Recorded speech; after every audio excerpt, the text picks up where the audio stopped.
এই দেখো আমার বন্ধু পোলাও খাচ্ছে। কী রে কেমন লাগছে পোলাও? দারুণ। ফার্স্ট খেলি? প্রথম। প্রথম? কত দিবি 10-এ? 210। 10-এ 10? এই একটা খাচ্ছে, এই যে খা দাঁড়ায় গেল, ক্যামেরা দেখে দাঁড়ায় গেলো, দেখো খা। হ্যাঁ ঠিক আছে, সত্যি বলছি। এই দুটো আলু দিয়েছে। কী কী দিয়েছে রে পোলাওতে? 2টো আলু, ঝোল, হুম 1 বাটি পোলাও হ্যাঁ। আর একটা চিকেন দিয়েছে কষা। হ্যাঁ ঠিক।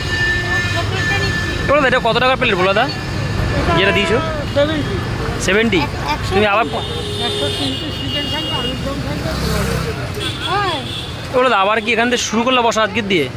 অ্যাকচুয়ালি এখানে ওইখানেও বসছি, ওইখানে বউ দেখছে, আর মেয়ের বিকেলে পড়া থাকে, যেদিন যেদিন না থাকে সেদিনকে আমি এখানে বসি, আর এইখানেই বসি ম্যাক্সিমাম। এখন এখানেই পাবেন না কদিন তো প্রশাসনের তরফ থেকে একটা ইয়ে ছিল তো। হ্যাঁ 70-এ কি আছে? 70 2 পিস চিকেন আর ভোলাদা কিন্তু আবার আগের জায়গায় বসা শুরু করে দিয়েছে, মানে যেটা কালীবাড়ি মন্দিরের পাশে আবার বসছে। ঠিক আছে, তোমরা আসতে পারো আবার সেই জায়গায়, পুরনো জায়গায়।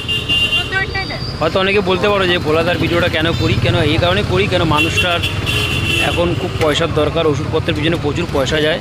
প্রায় দিনই আমাকে ফোন করে, সঞ্জীব একটু আয় আয় আয়। আমি প্রায় দিনই যাই। আজকে আবারও ফোন করেছিল যে সঞ্জীব ওখানে বসছি, একটু আয়। আমি চলে আসলাম। একটু রাত্রির হলো, দেখো রাত্রির প্রায় 9:45 বাজতে গেল। আমি চলে আসলাম, আমার দুটো ভিডিও ছিল করে দাও, চলে আসলাম। আসবোই, কিছু করা নেই। এই দেখো আমার 2 বন্ধু খাচ্ছে।